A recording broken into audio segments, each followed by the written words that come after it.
loyara hi mina la mapapila lawa ma fanele ma va ma fikile lomu ma fikaka kona ri nge se pela ra mundzuku. Ibile o nyaka eng o ri tivela ku vito ra mina? Na swi kota ku hlaya, teka papila ra wena. Papila. Ni kume papila la. Va ra laveka mundlwana. Enkarhi lowu ku hlayiwa ka wili ya tata wa n'wina wu fikile.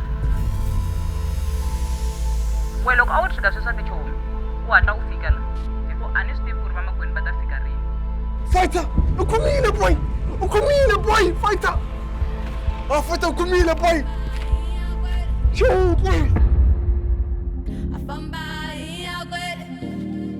Aye. Ngiyakombela linamba la ku. Ngena sesi.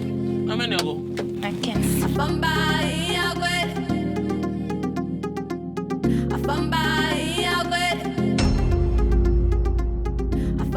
Kombela ku vutisa ka xigombe.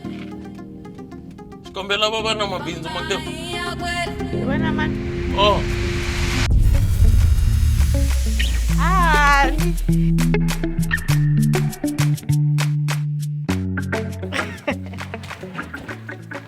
Oh, i xihluke.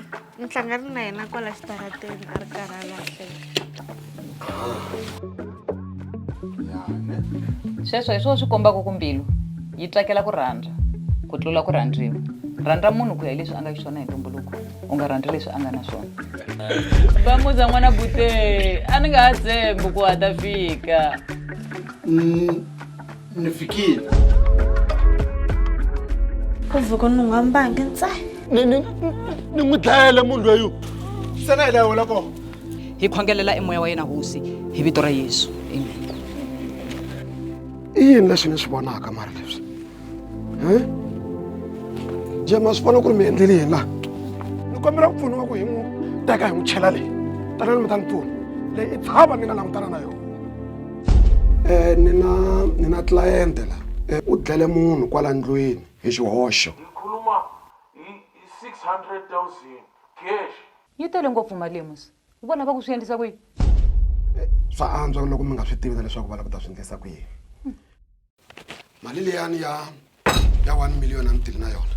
Ni ta pfa na ha tlhele na yona.